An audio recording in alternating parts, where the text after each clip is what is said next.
This is the After Party, live with Kim McAllister. Pick a couch, grab a drink, and settle into the conversation.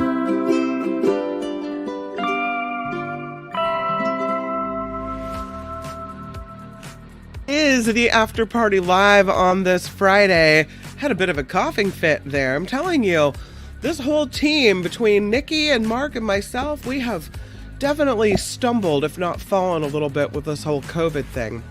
And once again, I hope everyone is safe from this, and I hope you can keep yourself from getting sick. Thank you for hanging out. Wes says, giant eggplant turns heads at the movies. Why is an eggplant at the movies? We have Tim Sika on the show today. He'll come in, talk about movies, different movie reviews than we just heard from Michael Snyder. It's always interesting to see which ones they'll choose to review.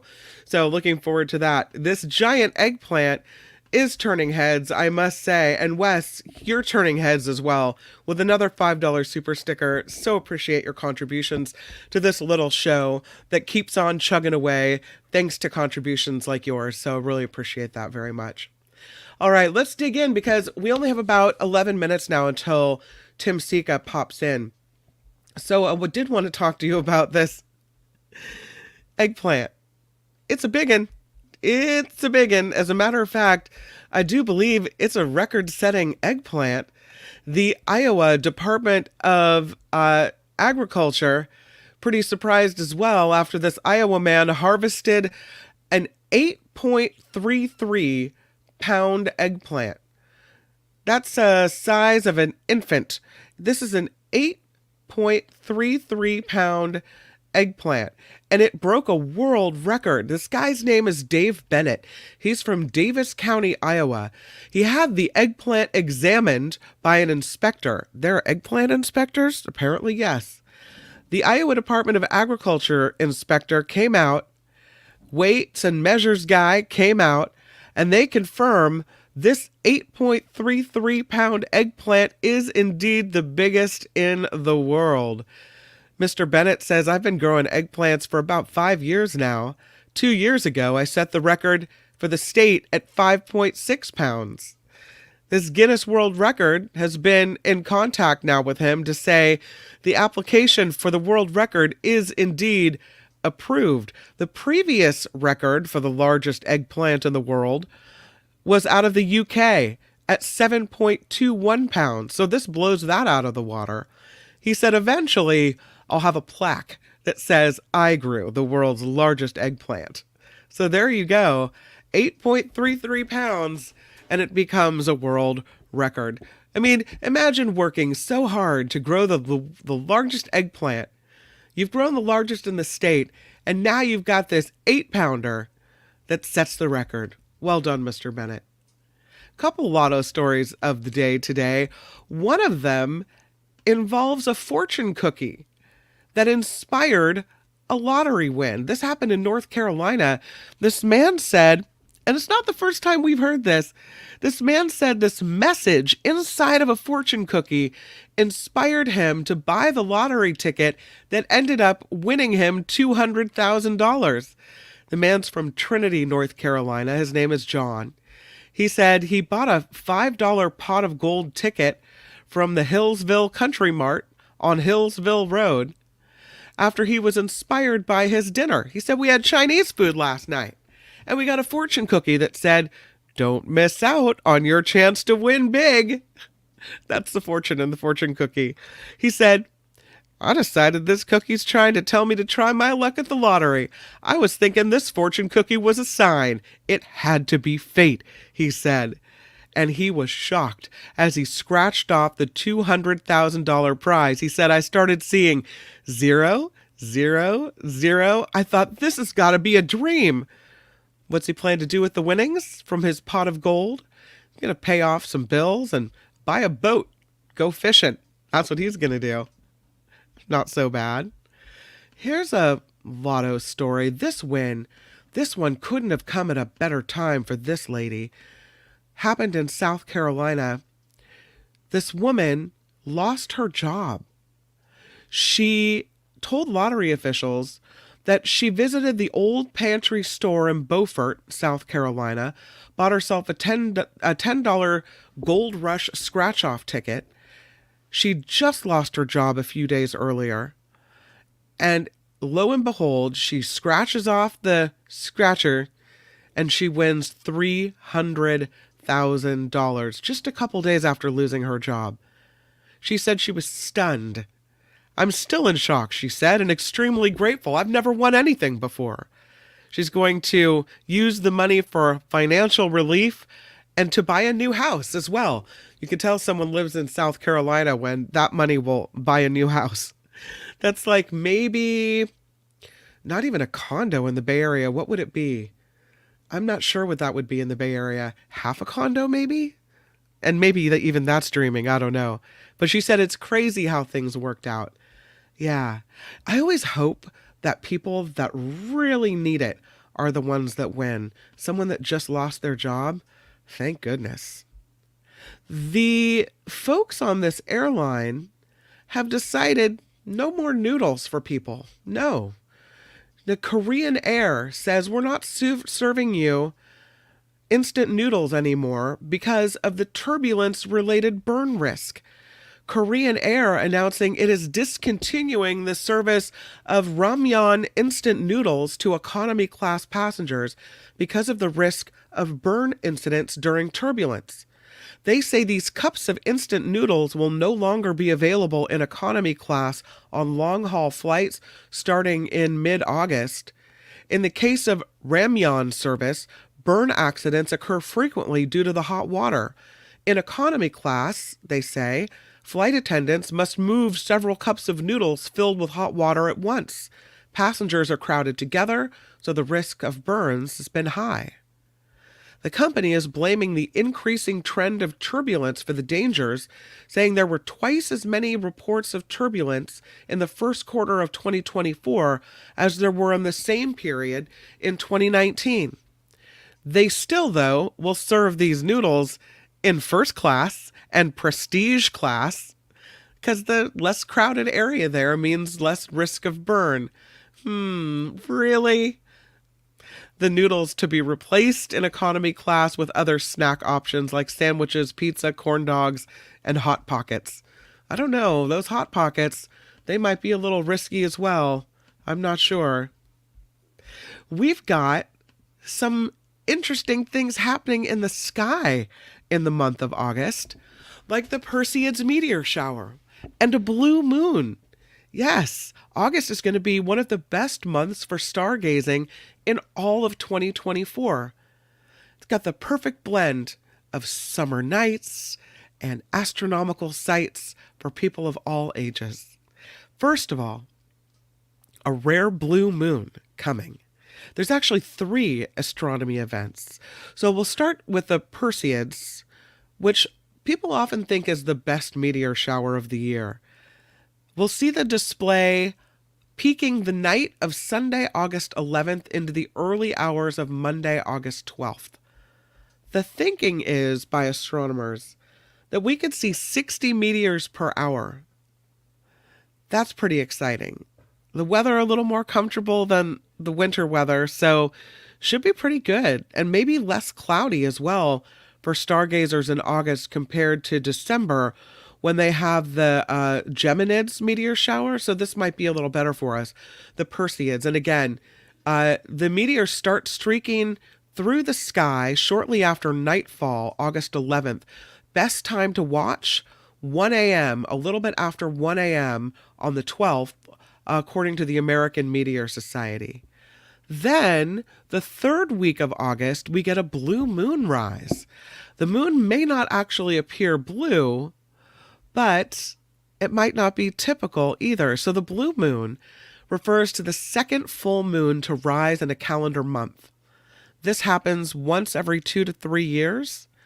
This one is a seasonal blue moon, which features usually, the seasonal is 3 full moons. But occasionally, like this summer, there are 4. Pardon my cough. COVID. So we have 4 full moons in the month of August. The third full moon is such a rare sequence, it's called a blue moon. After August, the next seasonal blue moon will happen in May of 2027. So that's pretty cool that we get a seasonal blue moon. The full moon in August is also known as the sturgeon moon, the corn moon, the mountain shadows moon, and the black cherries moon as well. One night after taking center stage in the sky, the moon will then be the focus of attention as it swoops past an easy-to-see planet. This is Saturn, which will rise just above the nearly full moon shortly after nightfall, Tuesday, August 20th. These two are going to shine side by side all night long. And astronomers say it's really a perfect event for amateur and seasoned astronomers. Going to be really exciting. And a bonus as well, Neptune will hang just below and to the left of the moon and Saturn. That distant world a little too faint to see with the unaided eye. So if you want to see Neptune as well, you're going to need a telescope in that area. There is a guide, a how-to guide for sky watchers that's been released by NASA. So if any of this is interesting to you, between the Perseids, the seasonal full moon, which means we get 4 full moons, and then Saturn and Neptune in the sky as well, check it out. The NASA how-to guide for sky watchers is available and pretty interesting as well, especially for someone like me that has a little budding astronomer in their home. So kind of exciting. We have Tim Sika coming up in just a moment or two. We'll talk about the movies that he has decided to review this week. He's got a bunch of really good ones. But before we get to that, I thought I would talk to you about what's happening with Boba Fett. You know Boba Fett from Star Wars? Yeah. They've got a new figurine, a Boba Fett figurine, a very rare prototype that is being sold at auction. It's a 1979 Star Wars Boba Fett action figure. They say it's a very rare prototype. And a lot of people have been waiting for this one to go on the market. So there's a lot of excitement surrounding this Boba Fett action figure. And I do have a picture of it. Here you go. I don't necessarily know I'm going to spend this amount of money, but there's the action figure. This is Auction House Golden saying, and it's Goldin, saying this Kenner 1979 J-Slot version 2 rocket-firing prototype Boba Fett is one of only 30 ever produced. It's the highest graded example of the 3 still known to exist, and it's the first one ever going up for auction. So a similar one went up for auction, and it went for more than $500,000, $525,000. That was in June. This one is a little more rare, and so they don't know how much it's going to go for. It could be $500,000, could be a lot more than that. Don't know. But again, it's going up for auction by the company Golden, in case you're interested. This item is looked at as one of the most important in the hobby. And it's the first time that a Mailer J-Slot V2 missile example has come up for auction. And they say that makes this a once-in-a-lifetime opportunity to own this iconic piece of the Star Wars franchise. Seemed like a great story to bring you as we move into movies, because it is now at the movies with Tim Sika. Tim Sika, everybody. Hello. Hi, Kim. Happy Friday. Hi. Happy Friday to you. Thank you for being here. Oh, thanks. Thanks for having me. You sound a little better this week than you did last week. I feel better. I still have the cough. Yeah, you still have it in your voice. You can still hear it. Yeah. Yeah. Better than Mark Thompson, though. He just got it. He tested positive yesterday, and today he was feeling a little faint, had to leave the show. So really, yeah, a lot of people that managed to avoid getting it in the last 4 years, man, they're starting to succumb now. Yeah, I know a lot of people that never had it before, but all of a sudden have gotten it. Yeah, that's me. I avoided it until now. So, well, I'm glad you sound better. I'm glad you're feeling better too. I got your list of movies that you're going to talk about, and I was so excited to see all of them. We've got a lot to talk about, my friend. I know. I hope I can be pithy. No, this week. it's okay. We'll just take whatever you got. One of them, though, the first one you're looking at, is a movie called Diddy or Dee? It's Dee, and I think, if I remember correctly, I think Michael Snyder reviewed this last week on Mark Thompson's show because it opened in LA last week, but it opens today in the Bay Area, which is, the what we're covering here. And it's called Dee, and there's a lot of promotion around the film, ads and such.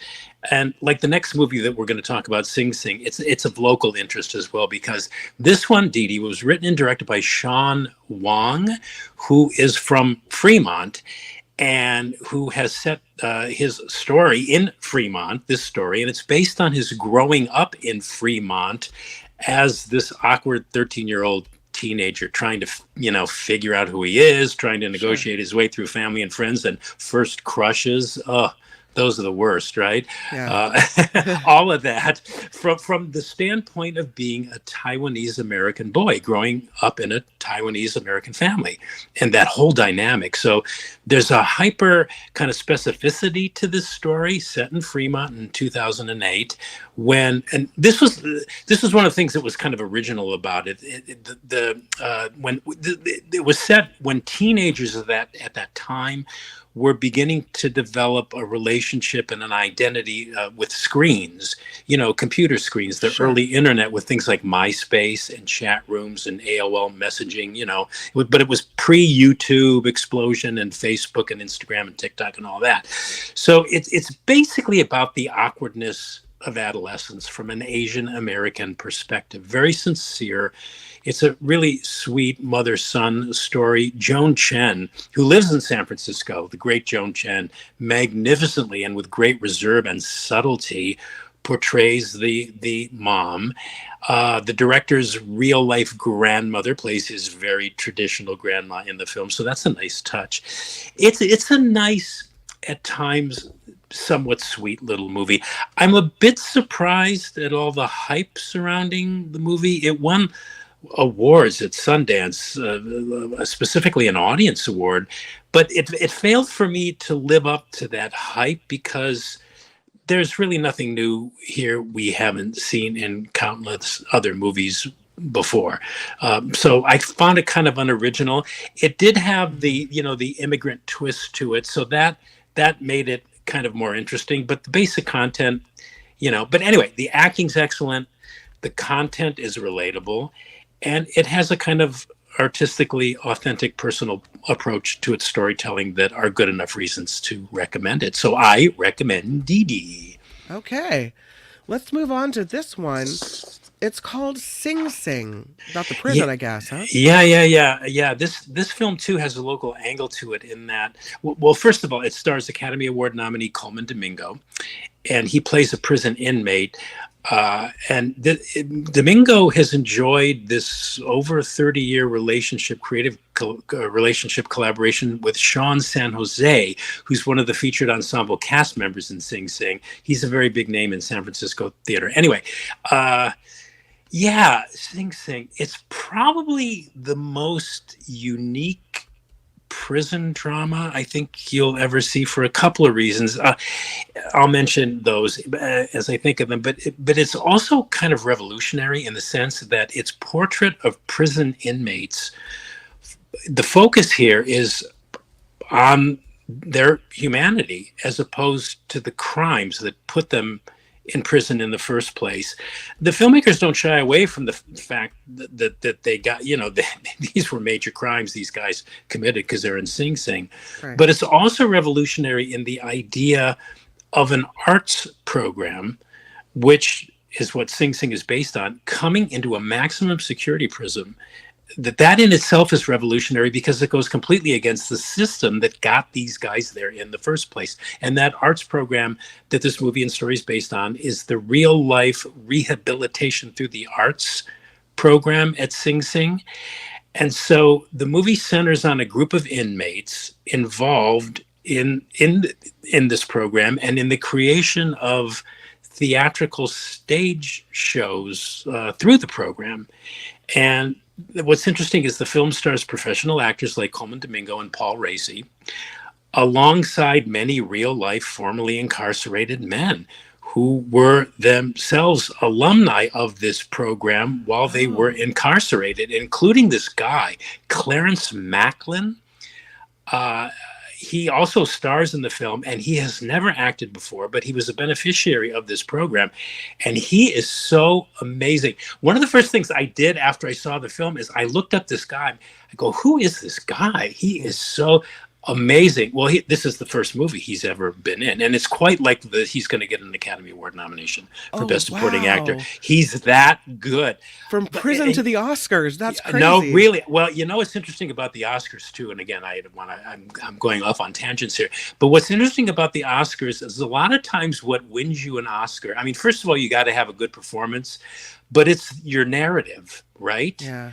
And they've done this a lot with performers who have been through things and sort of like transcended those things and got their lives together and became accomplished actors. Anyway, he's got a good narrative too. So anyway, in fact, the thing is, I thought all of the guys playing these prison inmates were professional actors. And at the end, I was shocked to see that 80% of them were actually Sing Sing inmates. That's so wild. The program is very, very effective. Mm-hmm. And when you think of movies and the prison genre movie, you immediately think of like, threatening setting, violence, you know, prisoner upbringings, uprisings. I mean, all of that.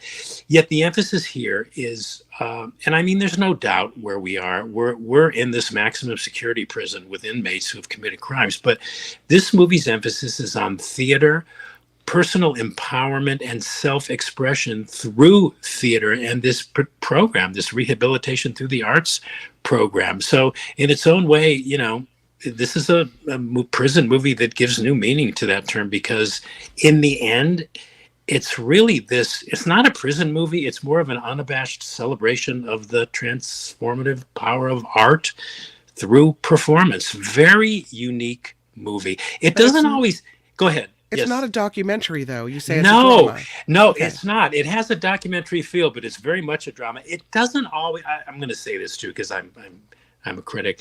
It doesn't always stick the landing, so to speak, because it's the series of scenes that don't always coalesce into a complete narrative, but its take is one we've never seen before. And for that alone, I got to recommend it. It's very, very different. Okay. Yeah.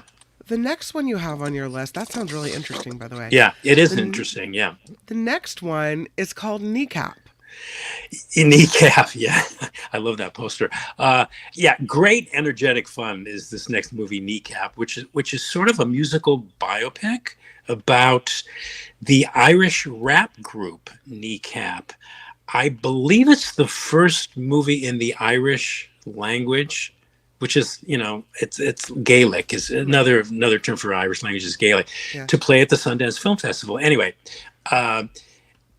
Kneecap is supposedly the real life story of this rap group, these guys in the poster there, whose members are essentially three kind of aimless Irish language speakers from West Belfast who form this rap group and become unlikely figureheads for the civil rights movement in Ireland to save the Irish language. Because speaking Irish, I think it was until a bill was passed in 2022, was actually outlawed in Ireland. Anyway, so we have so many to get to today. So suffice it to say that I really love this movie. I loved its energy. Stylistically, it reminded me of Danny Boyle's Train Spotting. It's decidedly off the rails and really what I like to call a rattling good tale. It's overflowing with anarchy and FU energy, but it's also a movie about language and the power of language. Language as symbol, language as a tool for communication and change, and as an expression of identity. It's gleefully subversive. There's lots of drug usage in the film, so I wouldn't recommend this movie for kids. Right. And even though its anarchy runs wild in the movie, there's still this rooting interest in these characters. You start to care about these guys and where they're going to end up and how they're going to end up there, and what their fate's going to be. Their balls out intolerance for BS. Oh man, that personally, that's right up my alley. I can't stand BS of any kind. Anyway, there's great Irish rap, and yeah, a good time will be had by all who resonate at all with anything I've just said. So anyway, it's a hardcore, fun motion picture. I recommend it. Kneecap. You have me convinced. Oh, good. The next one on the list is called Sebastian. Yeah, Sebastian debuted at Sundance. It was in competition for the Grand Jury World Cinema Prize at Sundance this year. Yeah. Okay. Uh-oh. All right. No. Yeah. Oh no. Why was I betraying my? And the tone of my voice. Anyway, this is an interesting movie. I'll say that it's about this aspiring writer in a star-making performance by Scottish actor Rory Malika, who is writing a novel, right? And part of the research for that novel involves sex work. So in order to write a true and authentic novel, he starts to live a double life. By day, a serious writer named Max, and by night, a male sex worker for money named Sebastian. And thus, it kind of sets the stage for a fairly compelling, kind of layered, stark, but thematically muddled movie that to its credit, and this is why I'm going to recommend this movie. This is why it's memorable. You can't dismiss it, even though it's severely flawed. It explores, it explores all kinds of interesting subjects and questions about identity and artistic integrity and sex work as a chosen profession, the ethics of transforming one's life and one's life experiences into art.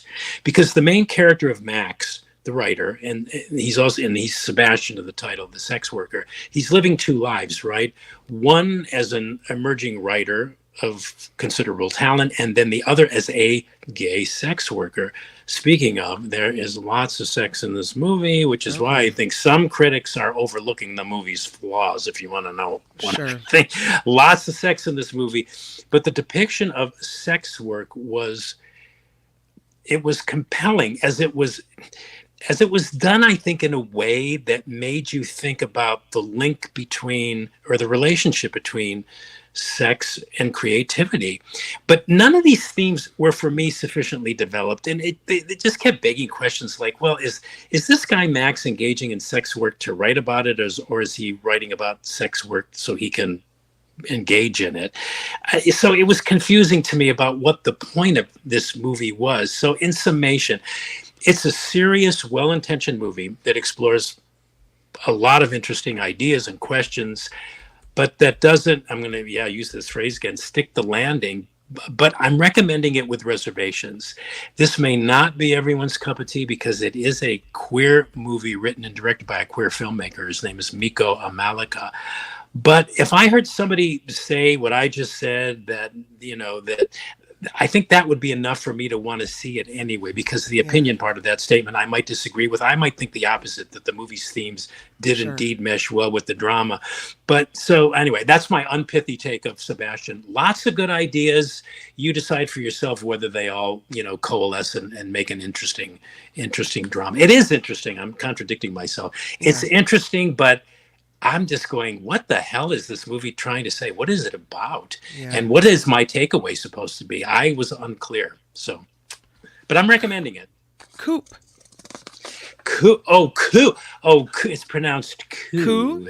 Okay. Right. Coup as in, a sudden... A takeover? Yeah, a takeover. I wasn't sure. We had a chef here, and I thought, well, maybe that's some French dish. I don't know. Yeah. That's what I thought, too, when they sent me this movie to check out. Yeah, no, it's coup with an exclamation point. Yeah. It's a political satire. It's a period film, and it's a comedy of menace, to quote the playwright Harold Pinter and the filmmakers, and she, what is, God, how can I, okay, the story takes place at a seaside estate, and what I think is like upstate New York at the end of World War I, and it's set during the 1918 influenza epidemic, the 1918 flu pandemic, which is also known as the Spanish flu, which I'm only saying that for context. I think the historians are getting away from that because it was called, the only reason it was called the Spanish flu was because Spain was the first country to acknowledge its existence. Nobody knows how it got started anyway, or maybe they do, I just don't know. But anyway, lots of Americans were being killed. Millions of Americans were being killed at this time. And living at this seaside estate is this entitled progressive journalist and his family. They're very wealthy. And to cut to the chase, they hire this cook, played by Peter Sarsgaard in the poster there, who slowly begins to sort of take over the household and the household staff, basically turning the servants of the manor house into the masters of the manor house. So it's this kind of like class warfare comedy, at times very funny, at times very over the top, and taking place in 1918 during the great influenza epidemic. It's very easy, and it's intentional, I think, on the part of the filmmakers to see the parallels to what is happening today in this country. Not much has changed. In fact, with the rise and political influence of these billionaire oligarchs, an argument can be made that it's gotten worse, actually, but lots of parallels with history here. So, in summation, what can I say here about Coup? It's a movie that makes a statement about class struggle and political hypocrisy, but not at the expense of entertaining you. So it's an entertainment first, which is what I liked about it the most, because, I'm always looking for meaning in movies. But that came later as I was thinking about it. It's a very entertaining picture. It's wild, it's colorful, it's very well acted, and very aptly titled Coup, which, is defined as a sudden seizure of power, because that's the drama of this movie. This cook taking over this household, and it also sort of exposes the hypocrisy too of the very, very wealthy who depend on people like this cook and their staff to basically take care of them, and when that's gone, they really don't know how to do it. They don't know how to tend to those things that they depend on other people to do for them. So recommend it? Yes, I recommend Coup. All right, Coup it is. What about this one, Hollywood Gate? Yeah, excuse me. Yeah, drink some water here. I'm talking. It doesn't look very Hollywoody. That looks more like we're in the Middle East. Yeah, well, yeah, we are in Afghanistan, and this is a documentary that documents the immediate aftermath, Kim, of America's 2021 withdrawal from the 20-year Afghanistan war, and the Taliban retaking control of the country. It was shot in over a year by this Egyptian journalist. His name was Ibrahim Nashat, as the Taliban have reclaimed Kabul and literally transformed themselves from this fundamentalist militia into a heavily armed military regime preparing for war. And war that goes well beyond Afghanistan's borders. That's one of the many chilling aspects of this movie. The filmmaker was granted access by the Taliban to actually film this, but was only allowed to film what the Taliban allowed him to see. So, but what's interesting about that, and I'll get to that in a second here, what we see, first of all, what we see, apparently when we left Afghanistan, I didn't know this until I saw this movie. According to the Pentagon, the U.S. left over like $7 billion worth of military equipment there. So what we see is the Taliban discovering all of this as they entered this like American base in Kabul called Hollywood Gate. That's the name of the movie. That's why it's called Hollywood Gate, which was reputed to have been the secret CIA station, right? And as they entered this base, uncover all of this sophisticated American weaponry that was left there by us, small arms and munitions, but also jet fighters and Black Hawk helicopters. Crazy. I know, right? And this is the thing, a lot of it is damaged. So you're watching this going, well, it's all wrecked anyway. But the base was also equipped and still is equipped with many of the parts needed to fix this stuff. So we watched the Taliban restoring and fixing all of this weaponry and then training themselves to use it. So anyway, so the movie focuses on two Taliban members. One is the head of Afghanistan's Air Force. I can't remember his name, whose father was killed by the Americans and who was hell-bent on revenge to the infidels. And the other is a former Taliban fighter who's trying to advance to a high-ranking military position within the Afghanistan army and who also dreams of avenging the war, big time. So this is a very chilling portrait on what is happening inside Afghanistan today. When we left, we may have technically ended our stay over there as occupiers, but based on this movie, which even though the Taliban is controlling what we see, we still see them. I mean, they can't hide the fact for what and who they are. Yeah. They're religious fundamentalist terrorists. And so the real damage, I think, is going to come later. And one shudders at what that could or might look like. Anyway, so that's scary. Very good movie, Hollywood Gate. And it's a grim and sobering one, too. Yep. Oh, no. Yeah. That was my takeaway. Like, oh, geez. From the horrors of reality now back into what may be a good story. This is Trap. Yeah, Trap. M. Night Shyamalan, best known for The Sixth Sense. You've seen The Sixth Sense, right? Oh, love that movie, yeah. Yeah, everybody loves that movie. It's great. Everybody I know have seen that movie, right? Anyway, he's back writing and directing another suspense thriller. It's called Trap. And in it, former teen heartthrob, I guess he was a former teen heartthrob, Josh Hartnett, yeah, that's him in the poster. He plays a serial killer who he's attempting to evade police capture while attending this Taylor Swift-like pop concert with his teenage daughter. So the setting is a concert, lots and lots of security, screaming fans, and somehow the police know that the serial killer, aka the Butcher, because he likes to chop up his victims, is attending this concert. We find out how they knew later on in the third act that I wasn't buying it anyway. But the police know they finally cornered this guy. So the head of police operations, played by none other than, guess who's playing the police head of operations in this movie? Haley Mills. Oh, wow. Remember Haley Mills? Yeah. Yeah, star of Disney's Pollyanna, Trouble with Angels, lovely actress, still working, so, good for her. Anyway, the head of the strategic operation to catch this guy is played by Haley Mills. And so the movie is this series of, are they going to catch him? How does he manage to keep eluding them? Blah, blah, blah, blah, blah. And I guess this is a semi-clever movie, kind of, but it's also semi-stupid, too. I mean, it would have been better if it had been played more tongue-in-cheek. It seems like that's the way Josh Hartnett, who's fun to watch, by the way, is playing this psychopath who's leading a double life because his family, they have no idea. His daughter has no idea. His wife has no idea about the second life he has, and his young son. None of them know.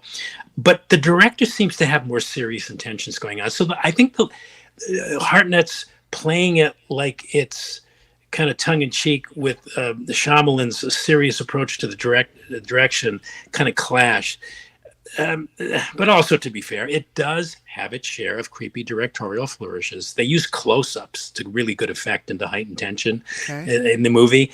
The direction occasionally will supersede the implausibilities of the script, which are many. It just gets more and more ridiculous as it goes along. The director's daughter, Salika Shyamalan, plays the Taylor Swift-like concert performer.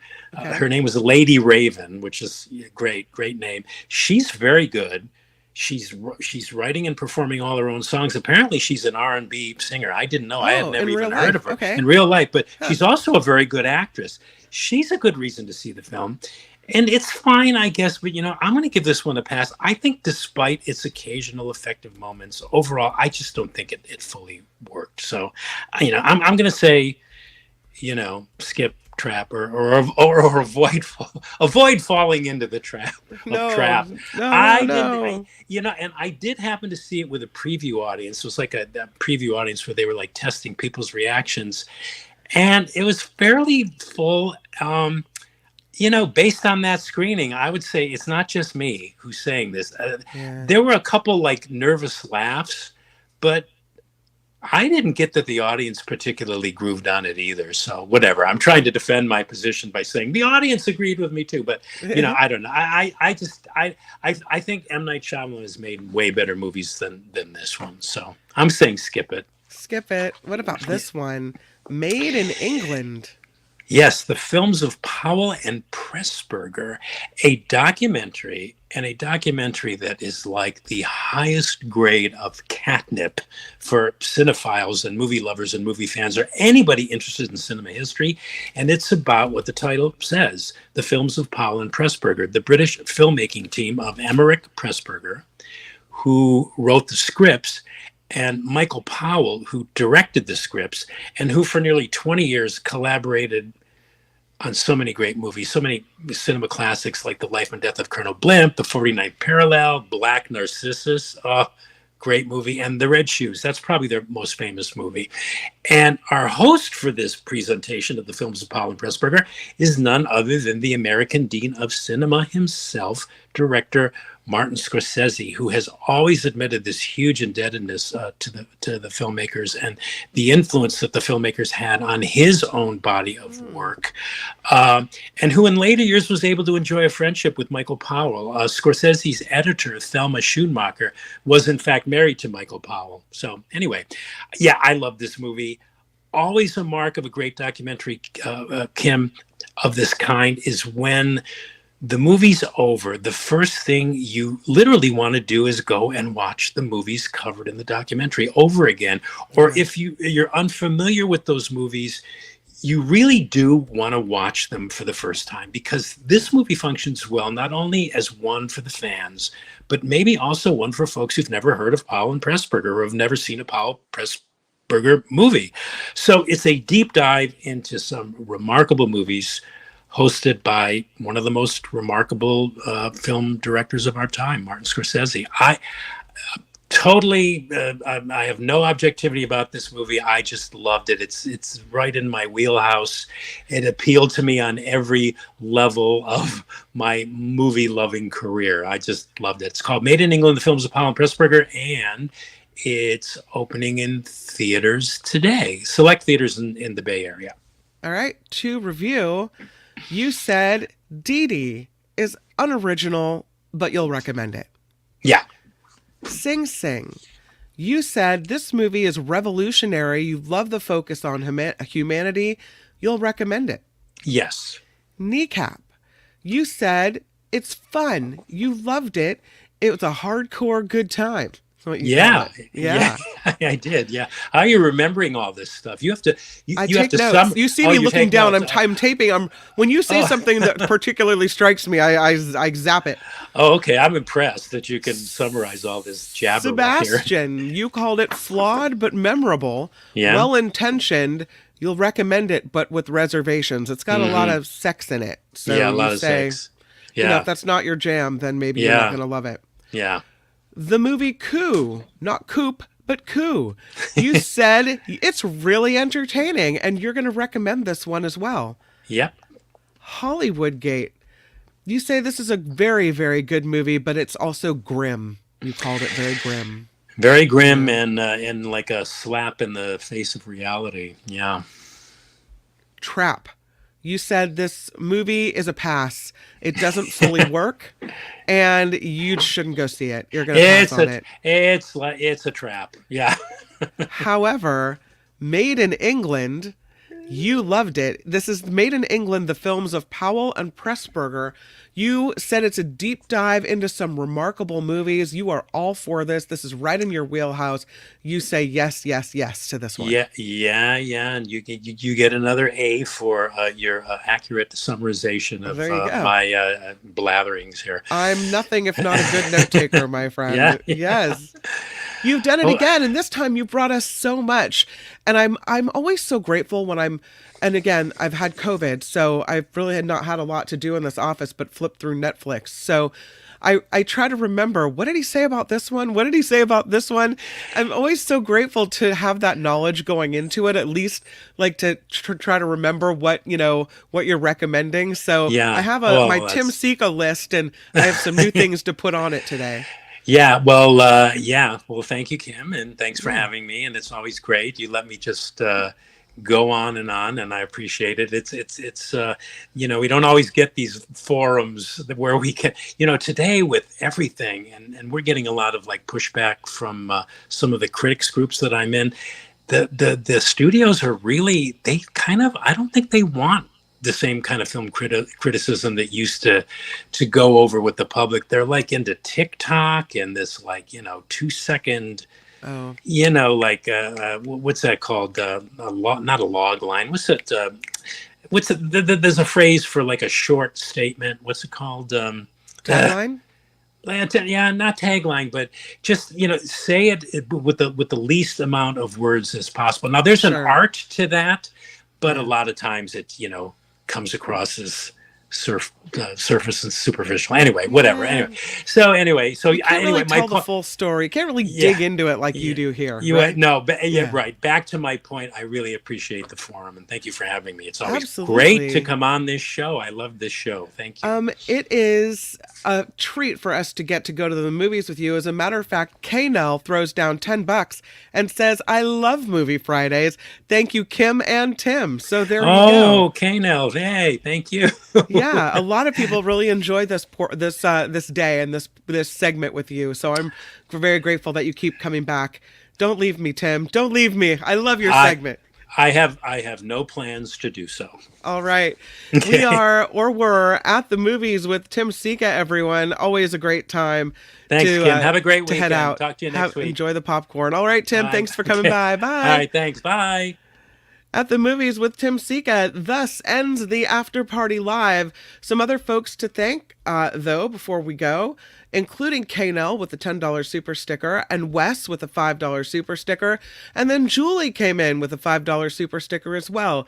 Thank you guys so much for helping fund the After Party Live, this crowd-funded show that keeps just barely rolling along. So grateful to you guys. Thank you to everyone who's contributed through PayPal as well. Please find the PayPal link at the bottom of the show description and in the About tab here on YouTube. Have a really good weekend. Stay safe and try not to get COVID because it is no fun. I will see you on The Mark Thompson Show on Monday. Gary Dietrich joins. Political analyst Gary Dietrich will be in. We'll talk politics. And on Monday, we might know who the Democratic running mate is for Vice President Kamala Harris. Her selection could come as early as Monday, and then she's set to campaign with her running mate starting Tuesday. So we may have a lot to talk about with Gary Dietrich on Monday. I hope to see you on the Mark Thompson Show on Monday at 11 a.m. right here on YouTube, followed by the After Party Live. I hope you guys have a really great weekend. Thanks for sticking with the show, and make it a really good weekend. So I'll talk to you guys next time. Bye-bye. The After Party Live would like to thank the following contributors and viewers like you.